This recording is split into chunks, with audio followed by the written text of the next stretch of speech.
സർക്കാർ എന്ന ഉദ്ദേശമുണ്ട് മാറി മാറി വരുന്ന ഗവൺമെൻറ്റുകളുടെ അവരോഹണങ്ങളൊക്കെ ഇതിൻ്റെ ഭാഗമായിട്ട് വരുന്നൊരു കാര്യമല്ല. നിലവിൽ സർക്കാരുകൾക്കുണ്ടായിരുന്നു. സർക്കാർ അല്ലെന്നൊരു തീരുമാനം സർക്കാർ ഇതുവരെ എടുത്തിട്ടില്ല. അത് അദ്ദേഹത്തിൻ്റെ സ്വകാര്യ അഭിപ്രായമാണെന്ന് ക്യാബിനറ്റിലുള്ള വേറെ മന്ത്രിമാർ പറഞ്ഞിട്ടുമുണ്ട്. വി.ഡി. സതീശൻ എന്ന വ്യക്തിയുടെ സ്വന്തമായ അഭിപ്രായമായേക്കാം എന്ന് മുന്നണിയുടെ അഭിപ്രായമല്ല എന്നും പറഞ്ഞിട്ടുണ്ട്.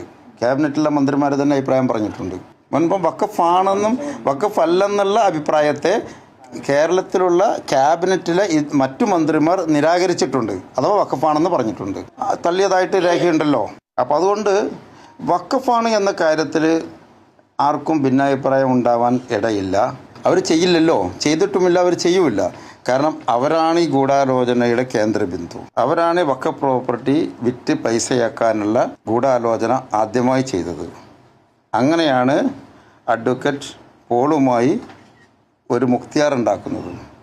ആ മുഖ്തിയാറിൻ്റെ ബലത്തിലാണ് കുറേ പാവങ്ങൾക്ക് ഇത് വിറ്റ് കാശാക്കുന്നത്. ആ പാവങ്ങളാണെങ്കിലോ ചുളുവിലേക്ക് കിട്ടുമ്പോൾ വേറെ അടിയാധാരങ്ങൾ പരിശോധിച്ച് കാണില്ല. അല്ലെങ്കിൽ അവർ മേടിക്കുന്നതിന് മുമ്പ് ഇതിൻ്റെ അടിയാധാരം കാണണമെന്ന് പറഞ്ഞാൽ അടിയാധാരം ഏതെങ്കിലും വക്കീലിനോട് പരിശോധിപ്പിക്കുമായിരുന്നു. അപ്പോൾ ഇത് വിൽപ്പന അധികാരമില്ലാത്ത ഭൂമിയാണെന്ന് അവർക്കറിയാമായിരിക്കും. പക്ഷേ അവർ അതിന് മുതിർന്നിട്ടുണ്ടാവില്ല. പിന്നെ പോൾ വക്കീലെ പോലത്തെ KPCC ഭാരവാഹിയൊക്കെ ആയിരുന്ന ആളാണ്. അദ്ദേഹത്തെ പോലത്തെ ഒരാൾ ഇടനിലക്കാരനായിട്ട് കൊടുക്കുമ്പോൾ അതൊക്കെ നോക്കിയിട്ടുണ്ടാകുമെന്ന് ഇവർ തെറ്റിദ്ധരിക്കപ്പെട്ട് കാണും. എന്തായിരുന്നാലും മുനമ്പത്തെ അങ്ങനെ താമസിക്കുന്ന ഹതഭാഗ്യരായ വഞ്ചിക്കപ്പെട്ട നിവാസികളോട് ഞങ്ങൾക്കൊരു വിദ്വേഷവുമില്ല. അവരെ പ്രൊട്ടക്റ്റ് ചെയ്യണമെന്ന് ഞങ്ങൾക്ക് താല്പര്യമുണ്ട്.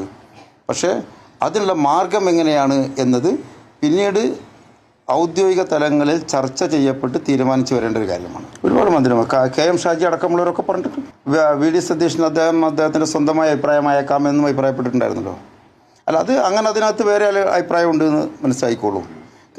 അല്ലെങ്കിൽ നിങ്ങൾക്ക് ഇപ്പം നിലവിലുള്ള വഖഫിൻ്റെ ചാർജുള്ള മന്ത്രി അഡ്വക്കേറ്റ് N. ഷംസുദ്ദീനോട് വരെ ചോദിക്കാവുന്നല്ലേ വഖഫാണോ അല്ലേ എന്ന് കൃത്യമായ അഭിപ്രായം പറഞ്ഞാൽ മതിയല്ലോ. തെറ്റിദ്ധരിക്കപ്പെട്ടവരാണ് അവിടുത്തെ നിവാസികൾ.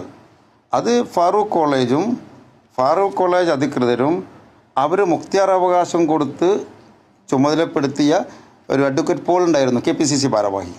അദ്ദേഹം അവരെല്ലാവരും കൂടി നടത്തിയ ഒരു ഗൂഢാലോചനയുടെ ഭാഗമാണ് വിൽപ്പന അധികാരമില്ലാത്ത ഭൂമി ഈ പാവങ്ങൾക്ക് വിറ്റ് കാശാക്കിയത്. കുറച്ച് സ്ഥലമേ ഉള്ളൂ, ബാക്കി സ്ഥലം വിറ്റിട്ടൊന്നുമില്ല. അതുമായി ബന്ധപ്പെട്ട ഒരു ഉന്നതതല യോഗം ഉണ്ടായിട്ടുണ്ട്. പക്ഷേ അതിലെ ചില കാര്യങ്ങൾ മീഡിയയോട് ഇപ്പോൾ പറയാൻ ഞങ്ങൾക്ക് ബുദ്ധിമുട്ടുണ്ട്. അത് ഔദ്യോഗികമായി സർക്കാർ പറയേണ്ട കാര്യമാണ്.